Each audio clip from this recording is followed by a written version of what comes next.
Thank you. Thank you. I'm excited to give this presentation. This is a topic that I've been thinking about for a while. It's something that is a little different. I haven't presented on this before, and I really wanted to tackle something more content related. In the past, I've done more tools related things, but I wanted to get back to focusing on content. And two types of content I feel are often neglected in documentation. They're product overviews and getting started tutorials. A lot of documentation does have a product overview, right? But it's often kind of watered down, fuzzy, vague, brief, anemic, not really helpful in terms of like orienting you to understanding the product and getting a good feel for it. And the same with getting started tutorials. A lot of times these are not even included in documentation. They're seen as extras. If they are included, it's often seen as like a bonus, like, oh, you're getting something extra. And the getting started isn't always that helpful in getting you successfully going with the product. These two content types, I really feel are the hallmark of good documentation, because if you can get somebody going with a good understanding of the product, something that fits their worldview and doesn't overwhelm them with jargon, but allows them to understand use cases and so on, and what problem the product solves, as well as help them actually get going with tasks so they have some success. I feel like these are like the game changers of good documentation when you do this right. While I was thinking about this topic, I wasn't really sure how much my experience resonated with others, and so I did an informal survey on my blog, I'd Rather Be Writing, and I just asked people to agree or disagree with this statement. Product overviews and getting started tutorials are often essential, but often neglected topics in documentation. And 37% strongly agreed, 45% agreed, and only a few people were neutral or disagreed. A lot of people chimed in to say that, yeah, a lot of times our users say that we don't provide the who, what, when, where. People have this preference towards task-related information, but when we kind of go overboard on tasks, the larger story gets neglected. People don't really understand what the product is for or which tasks they should choose for their scenario and so on.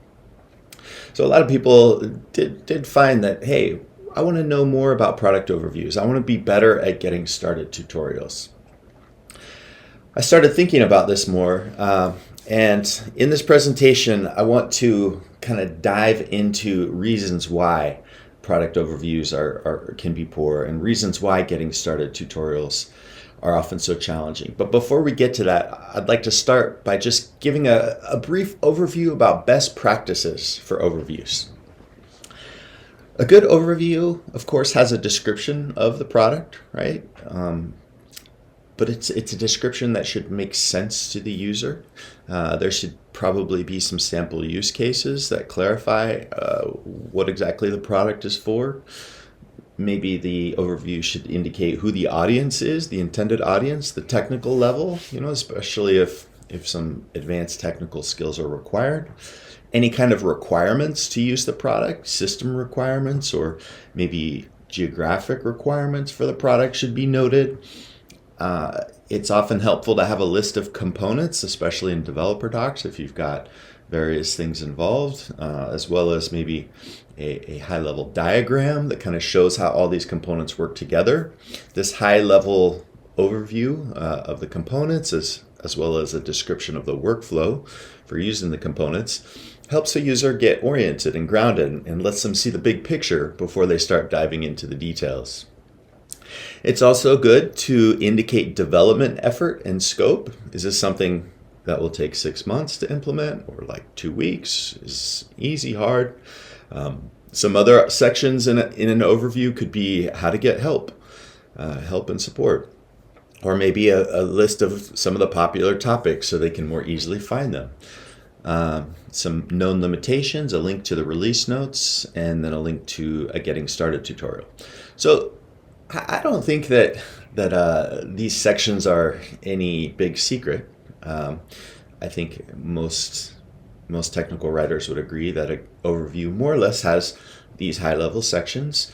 Try to answer the who, what, when, why, how of a product in a way that users can understand. When the target and intended users reading the overview, they should at least get a good feel for what the product is for and how to get started and so on.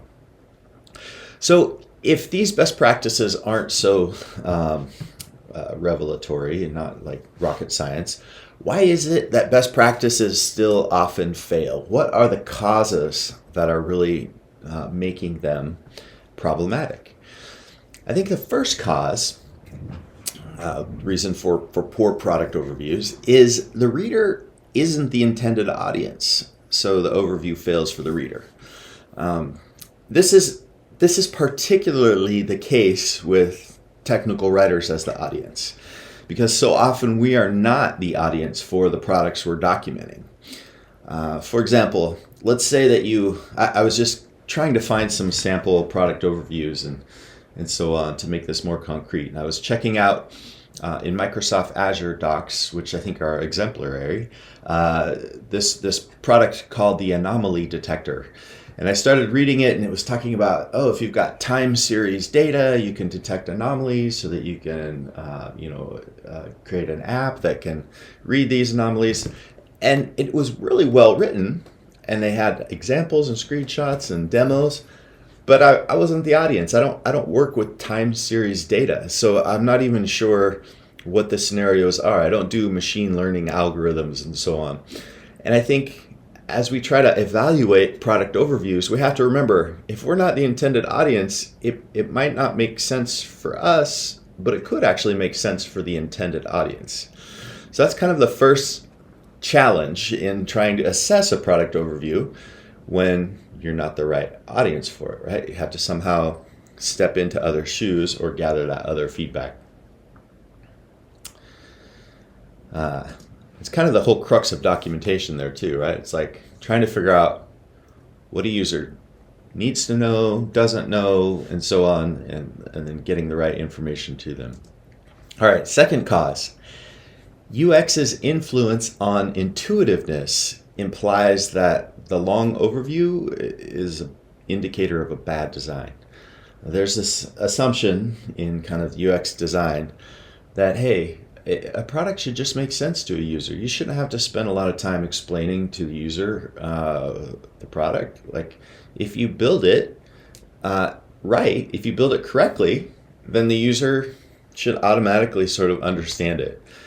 This idea of intuitiveness probably makes a lot more sense for mainstream end user products, not necessarily developer products, right? Like you get a new gadget of some kind, you don't want to have a giant manual that explains it. I think most people would agree. But at the same time, many products aren't a simple gadget like that you can just figure out on your own. They are not necessarily intuitive, and intuitiveness is too steep of a goal. But there is a sense that, hey, if I have to explain things too much, then maybe it was poorly designed. And that could be a reason why people don't put a lot of energy into a product overview.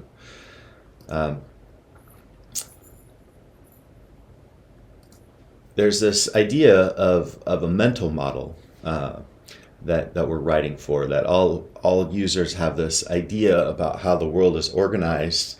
They have this schema in their head that sort of indicates how things are arranged and fit. And if you're writing with that mental model in mind, or if you're designing a product with that mental model in mind, then things should just make sense for that user. Here's an example in the mountain biking world. Let's say that your product is a bike dropper post. These are like a bike seat post where the seat, is mounted, that can automatically go up or down by pressing a button on your handlebars. You can automatically drop it or raise it dynamically while you're riding. And let's say that you are documenting a bike dropper post, right? If you have to spend a lot of time trying to explain to the user why you would want to dynamically raise the seat or lower the seat, it seems like it would be unnecessary, because for the hardcore mountain biker, they already know that when they're climbing a hill, they want to lower the seat so they can sit low and get kind of more traction on the back tire with gravel and dirt and so on, so they can climb. But then once they're at the top, they want to raise that seat and no longer have it low, right? So if you're the target audience, you've already got a worldview where things will make sense intuitively, and you wouldn't need to explain why you'd want to do this, right? So sometimes in docs, if the documentation already does make sense for the user, the overview might not actually be necessary. You might not need a long overview explaining the dropper post. It's just something that fits within the worldview of the target user. And again, this comes back to the challenge of being a technical writer who's an outsider to the domain. If you don't have that mental model in your own world, in your own mind, then it becomes really difficult to assess the product overview and determine whether you need to be explicit about reasons for things in the content. All right, let's move on. And by the way, feel free to ask questions at any time. I'm happy to engage in any point here, or we can queue them up at the end. There's a little chat panel. Okay, let's move on to another reason why product overviews are often poor. They're hard to write, and so they're often neglected. Now, why are they so hard to write? Well, I think that the product overview requires you to be thoroughly familiar with the product, right? You've got to kind of understand it from A to Z. And as technical writers, we're often building our understanding little by little, incrementing it over a number of weeks or months. And usually there's a light bulb moment for me where something finally works and makes sense. That doesn't usually come until late in the game. Usually I can't finish the first page of documentation until I write the last page. By the time I'm writing that last page, I feel like I've kind of slayed the monster. I fully understand this product. But by then, we're at crunch time, we're near release, and it's difficult to sort of hunker down and try to develop a really extensive product overview because it's right near release time and I'm trying to finish the other documentation. One tip for this scenario is perhaps to kind of have placeholders in the overview so that as you're going through the product's documentation and writing it, and you say, oh, this is a known limitation, or oh, this is a requirement, or oh, this is a great architectural diagram. You can just kind of fill in the blanks in your template for your product overview, and that way when you do finish that last page and start writing the first page, then you've already got these sections ready to go. But it is kind of interesting to think about this scenario, right? Like, not being able to write the first page until you write the last page is sort of an interesting paradox. But I think it's apt to describe the story of writing documentation, because nobody starts out writing docs from a perspective of already completely understanding the product at 100%. At least I rarely am in that scenario. All right, let's go on to cause number 4. Agile's code development influence makes it difficult to surface higher level content needs. Now, this is a cause that I think is really a challenging one to get past. The idea of agile development is that you don't want to just build a product in isolation for 2 years and then reveal it to the user and say, ta-da, here's your product, it's built. And the user looks at it and says, oh, this isn't what I wanted. What you want to do is check in regularly with the user to give them brief demos, keep them apprised of what's going on, show them along the way so that you can course correct if you find that you're going in the wrong direction. Agile was born in a time when many projects failed. They had this waterfall method that was very lengthy in terms of the requirements to the finished solution, and the user would often reject it because it didn't meet their needs. So we wanted to make the project methodologies changed to make it so that it was much more integrated with the user and that you were constantly showing the user what's going on. Well, if the user is kind of a co-developer, so to speak, because they're looking at what you're building, they're more involved in regular demos and scope and other kind of requirements all along the way. Well, they don't need, this user who's a co-developer doesn't need a product overview, because they basically helped you build the product. Problem is, once that user who's a co-developer in the product history, once that user is out of the picture and you have a totally new user who wasn't part of that development history, this new user is probably going to be much more lost. I've often worked with doc sets that just look like a bunch of building blocks, but there's no higher level picture about like what you're building or why. It's just like technical notes on how to implement something that people seem to already know what they're building. There's just no sort of overview about the feature, why somebody would need it, how you go about, or how it solves a problem, or what kind of pain point it addresses. It's just like, hey, here's an API, and these are the parameters of it. It's like, why would I want this API? That knowledge is just implicit because the user was a co-developer. All right. Another reason why product overviews are poor is because a lot of times products have this layer of marketing content that sits beside the docs. And so a lot of these questions might already be handled in the marketing content, which then makes it redundant if you include it in the documentation itself.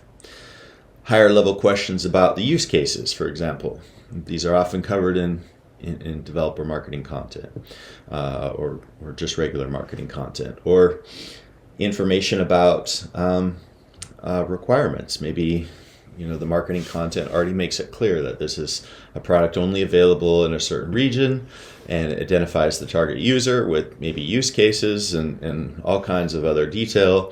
And maybe the marketing content really handles this higher level picture in a much clearer, crisper, efficient way. Marketers often have great imagery. So if you then try to handle this content in the docs, it could come across as being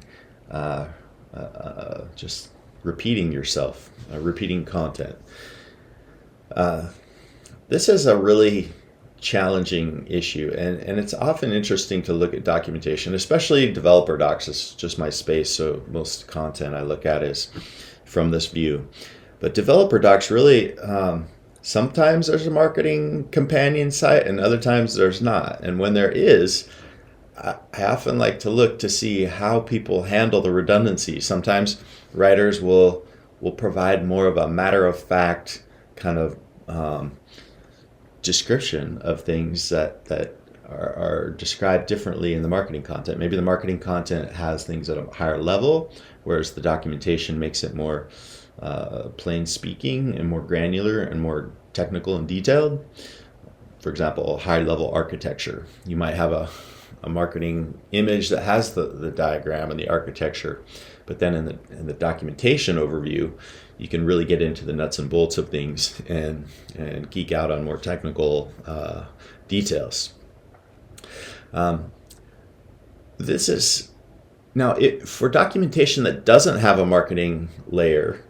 It really presents challenges to the writer, because marketing content is not supposed to just tell the high level description. It's not supposed to just present a high level description and overview of the product.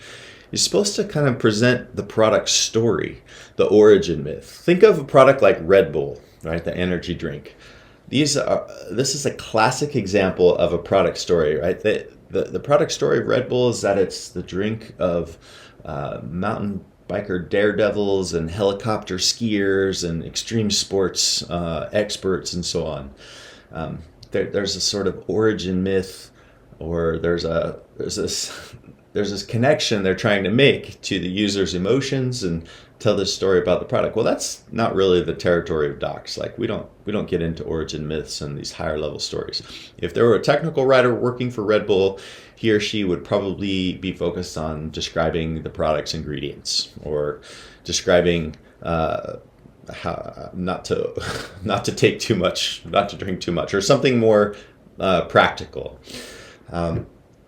So anyway, if you are presented with this challenge of moving into the product story space, it can be very uncomfortable because we just really don't think in those terms. And yet, understanding this product story is actually pretty essential for documentation, because you want to have your documentation aligned with the same shape and general messaging as other content touch points. We don't want to have a bunch of silos. It's not like marketers go do their thing and documentation people do their thing and support do their thing, and it's like pre-sales business development does their thing. No, the whole idea of content strategy is to make more harmonious content messaging across all user touch points. And understanding the larger product story can help you shape maybe your content around the developer journey. What is that developer journey?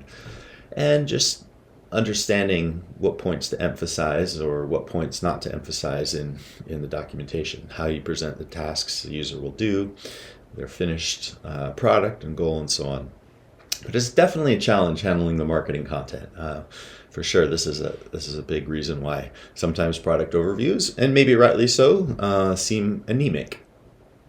All right, let's go on to the last cause here. TechCom buys into the reading to do paradigm for docs, reducing the value of longer conceptual docs. It's no secret that for, I don't know, however many decades, TechCom's general theory about how to do documentation well is to focus it around the tasks that users want to accomplish. It started back in John Carroll's research in the 80s, which he called minimalism, where you want to minimize these long conceptual overviews and instead focus on tasks that the user is trying to do. You want to get them going into the product. There's this idea, it's pretty pervasive, that users don't want to sit there reading. They've got this goal or some tasks they're trying to do. They want to just get the steps for doing it, and their reading of the docs is just a temporary measure, and they want to jump right back into doing some real world task.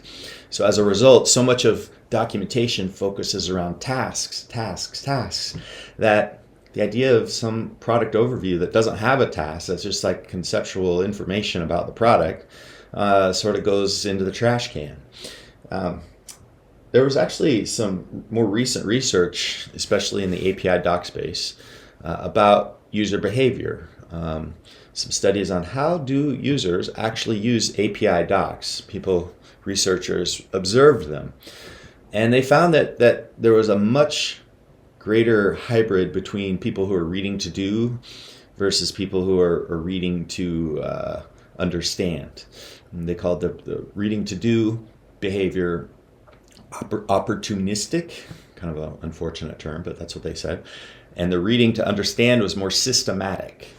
And it wasn't as if every developer started out with an opportunistic behavior, or as if every developer started out with a systematic behavior. A lot of times people might start out trying something, and then they get a little stuck, so they jump into reading more about it, getting a better understanding about it at a high level, and then they jump back into trying something, and then when it fails, they jump back into reading. So there's a much more fluid back and forth between reading and trying.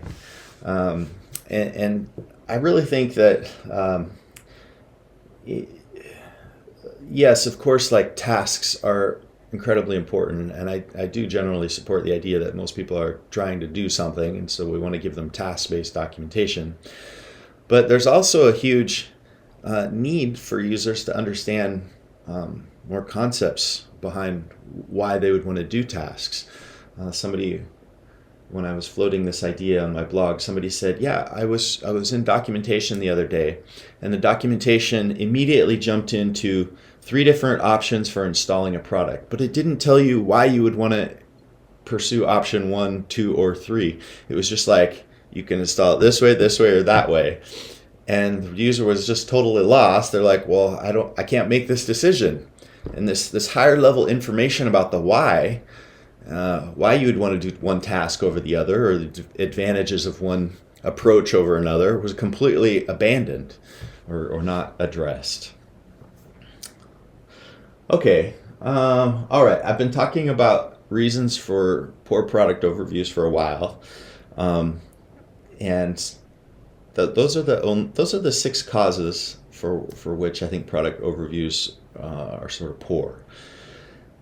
Now I want to switch gears and talk more about the getting started best practices. But before I do, I just want to invite anybody to ask a question. Feel free, or submit a comment. Happy to address anything now, or we can do this at the end. But without kind of saying too much about current roles and everything, I feel like when I arrive at most documentation roles, the product overview is just sort of non-existent, and I have to piece together what the product is really about. And that's why I wanted to dig into some of these reasons about the product overview. It may be the case that the product overview is fine. It could be handled in the marketing layer. The user's mental model might already be aligned. Maybe you only have 3 users and they totally understand the product. You don't even need to address the user who is unfamiliar with it. But being an outsider to the domain really does help you identify gaps, and it creates this friction point because the product overviews often don't make sense, and that's kind of where tech writers' strength can shine, because we can more easily see things that don't make sense. Okay, let's jump into getting started tutorials. Now, in general, a getting started tutorial tries to, especially in API docs, it tries to help the user have some success with your product, even if small. The most classic example with developer docs is, hey, you have this API. I'm going to show you how to make a very simple call and get back some basic value. And that's going to require the user to do some authorization setup so they can make the call. Maybe they have to retrieve API keys.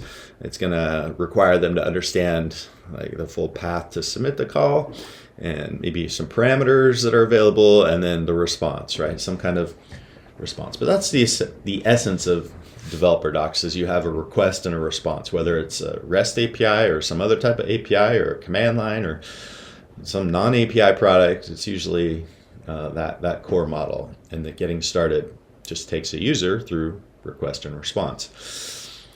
You want to try to remove the burden about setup requirements as much as possible. This is often one of the stumbling blocks. Maybe you've got to set things up for the user, give them some kind of sample accounts.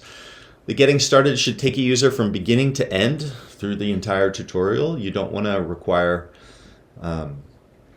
you want to allow people to kind of work off this same getting started tutorial page and not just point them into 16 different places in the docs for details, but streamline it there for them. You want to make sure the tutorial actually works and provides the advertised result. You want to maybe take the opportunity for teaching moments. You remember that a user who's going through a getting started tutorial is actually learning, and they're kind of open to little asides that explain things, maybe reinforcing what you've covered in the getting started tutorial, or providing links there. And maybe include a troubleshooting section in here, like, hey, if you're getting this error, it's because you didn't install this utility, or you didn't configure this permission or something. So, a getting started tutorial really does help users feel confident and comfortable with a product, because they've made it work even to a small degree, and they can often take that understanding and apply it to much more complex scenarios. Just being able to call the API and get a response is huge. You do that for the most basic scenario, and you can build on that success and do much more complicated scenarios. So I love getting started tutorials when they actually work. So much of us are experiential in our learning. We like to see things and especially engineers like to push buttons and make things work and understand things by trial and error and so on. So the Getting Started tutorial definitely taps into that mindset. Now, why are some Getting Started tutorials, which I've shortened here to GS tutorials, why are they sometimes poor? Well, first, they're often seen as an optional extra, and few of us have the time for optional work, especially at release times. This is probably a huge problem in docs if we just see Getting Started tutorials as something that we don't have to do. If we don't have to do it, then we're usually not going to go out of our way to actually do it. It's as simple as that, right? People have, you really do have an obligation to your core docs, right? You have to get out like the basic information about what APIs are there, what they return, and so on. You have to get out information about how to authorize requests. You've got probably have a huge load of basic core must-have docs that you're aiming to finish by release, and then this Getting Started tutorial seems like the cherry on the top. We're like, oh, if you have time, then add this, and this time is often neglected. Well, one way around this is to just remember that usually you can keep adding to docs after their initial release. You don't have to just close the door after you publish your first version of things. You can always follow this up with a later release. Okay, another reason why Getting Started tutorials are often poor, the product setup might just be too involved or practical for a Getting Started tutorial. I remember when I was working at Amazon, there was a product I was involved with. It was like Alexa integration on Fire TV, and it really did take an entire day to set things up.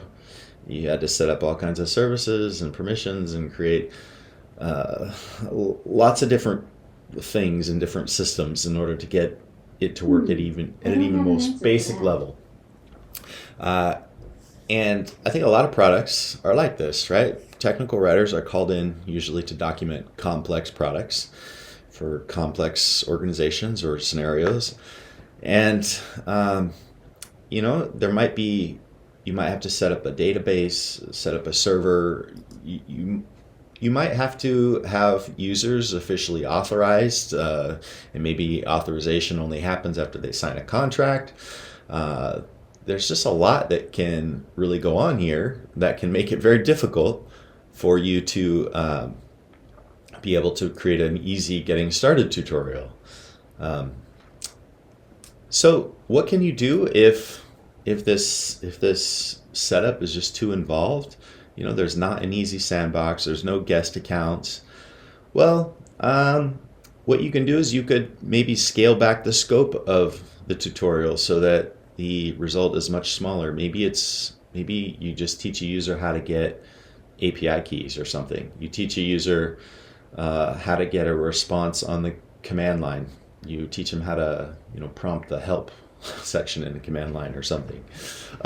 Or you can go the opposite way and say, you know what, this might be a Getting Started tutorial, but it's a really long one. This tutorial is going to take you 2 days to get through. Which in that case, it's probably no longer a Getting Started tutorial. It's probably your main implementation workflow. But you could swing both ways there, either making it more brief or more extensive. Or, if possible, there are some ways to really speed things up through provisioning. Sometimes your engineering teams can create scripts that auto-provision certain databases and set things up. In Postman, which is a client for REST API docs, you can create workspaces and share the workspaces so that users already get a bunch of calls. That might make sense for a product. But yeah, this is definitely a huge stumbling block. It would be nice if all products were just like a simple API and you just call the API and you get a response, and it's so clear, but it's not the case in so many products. Okay, cause number 3. there's no sample app to demonstrate how to call the API. I work with a lot of Java APIs, not REST APIs. REST API you can just call in the browser. Sometimes you can just paste the actual endpoint into the browser URL and you get back a response. But with Java APIs, it's a whole different ball of wax.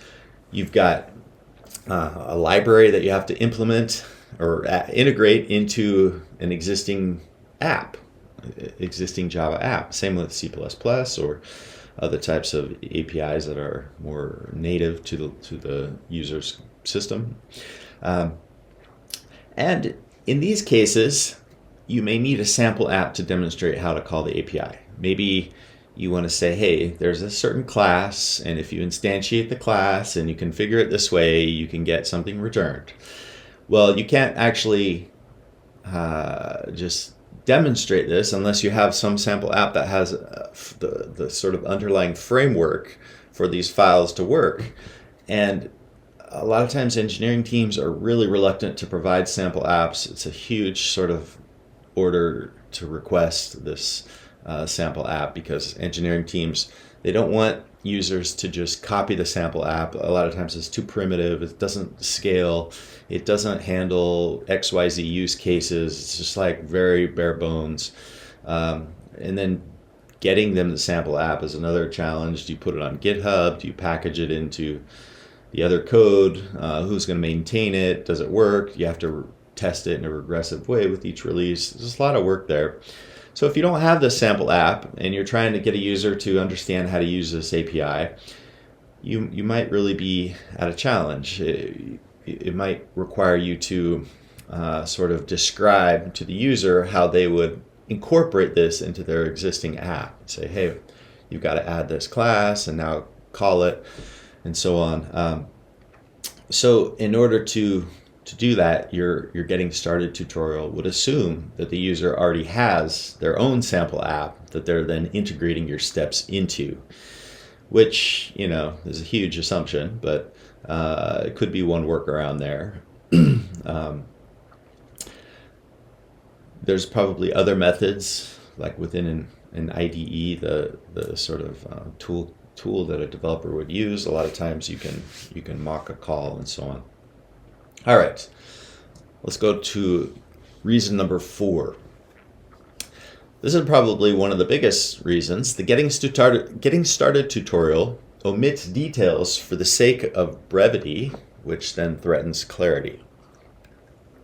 If you're essentially taking a novel and converting it into a poem, you're gonna skip out on a lot of details. And those details are probably important to make it clear what you're doing, what you're explaining.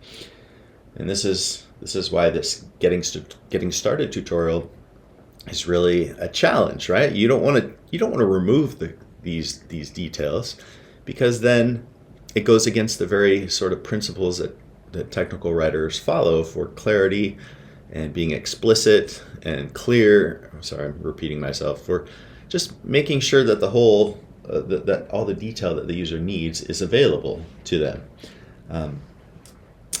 So how can you do this? Well, an easy way would be to link out in areas where you think maybe a user wants more information. If you're trying to keep this to like one page or 2,000 words or something, you're going to have to just summarize some steps. Like, hey, log in and get your API keys from the dashboard. Something very brief like that. Whereas in the full-fledged task for those, maybe that involves steps that say click the sign in button, register your account, and then go to this dashboard and click this sub tab and so on. Well, if you just provide a link that says, get your getting started tutorials from your dashboard, for more information, see these topics, it does sort of implement a progressive information disclosure technique that allows users who need more information to get it, but users who don't to just omit all that extra detail. But really, this ability to distill huge amounts of information into more streamlined, shorter segments is a higher level skill. It's not easy to do this. And because it requires you to distill this longer information into a compressed, short, but still clear documentation content type, it can be a challenge to writers. It's not easy to write. I have a whole section on how to reduce and distill vast information down to its essence. I'll provide some links at the end. But certainly, it's not easy to do this. So it could be one reason why getting started tutorials are neglected or poor. Another reason, the tech might just be too complicated for tech writers to walk through themselves. This getting started tutorial is a very hands-on task. You're actually walking through something and getting a result. And sometimes the technology we're documenting just doesn't lend itself to that. Maybe your task involves integrating an API with a vehicle's hardware abstraction layer, which requires you to have a vehicle and then to understand like how this hardware abstraction layer is configured and so on. And the product that you're documenting might require, in order to get it to work, might require that integration, but that integration is just too complex for a tutorial, maybe outside the scope of your documentation entirely. Some technology is just really complicated, and sometimes tech writers are more editors and publishers. We're not necessarily fully capable of walking through all this content ourselves. Especially in developer docs, there are many areas that just are require an engineering sort of knowledge to get through, and that could make it so that the getting started tutorial is just really difficult to pull off. Ideally, I would love to say that yes, I test all of my documentation, I run through all the steps, I make sure I can do it all myself 100%, and that would be a lie, because so much of the documentation is not easily testable. It's not something that somebody can just call an API and see if the result matches the docs. It's like 100 times more complicated than that. And I suspect it's the case for many products. That's why technical writers are hired in the first place, because something is professionally difficult. So they call in somebody who's got more experience. But if this is the case, what can you do? Well, an engineer somewhere, probably in QA, is testing something. It's just like a de facto part of the software release process, is you've got to have a testing function. And that testing function could probably walk you through some way that a product could be tested, and those steps could perhaps be extracted for these getting started tutorials. Okay, cause number 6, the last cause. The content isn't tested against real users. I was doing these API workshops last year before COVID and so on, and one of the tasks involved having users try to complete this getting started tutorial from SendGrid, which was supposed to be a 5-minute tutorial, and it looked pretty easy. But when I had my users or the participants do this, only 1 out of about 20 actually did it successfully, and the rest just ran into various errors. I think when we're writing these getting started tutorials, it's easy for us to sort of go through the steps and to make sure it works. But again, because this content is often extra, it's bonus content, we don't really vet it too deeply. And if it works for us, we often ship it. Right? Well, that isn't a great way to ensure content is going to work for users. You really need to have actual users. And the getting started tutorial is really a perfect type of content to test with actual users, because it is all encompassing from A to Z. It's supposed to walk a user through setup to some kind of execution and results. So you in a short amount of time. So theoretically, you could find an engineer who maybe isn't part of the product team and borrow them for a couple hours and see if they can actually make it work. That sort of testing can be very eye-opening, revealing, and it could definitely lead to better quality here in getting started tutorials. Okay, so those are 6 reasons why getting started tutorials are often poor or non-existent. And I've tried to provide tips along the way, but I think in kind of just hearing myself articulate these, the larger story I'm telling is that these tasks or these content types are challenging for a host of reasons. It's not simply misunderstanding best practices or not really knowing how to go about them. It's that there's a lot of complex causes that make it so that these content types are hard to pull off. They're really among the most challenging probably in documentation for at least 6 solid reasons for each of these content types. Now I just want to hit one last point here, balancing the two. When you have both a product overview that's rich in detail and a getting started tutorial that works well, you can integrate the two. You can link between the two because with both of these content types, the user is in a learning mode. They're trying to understand the product.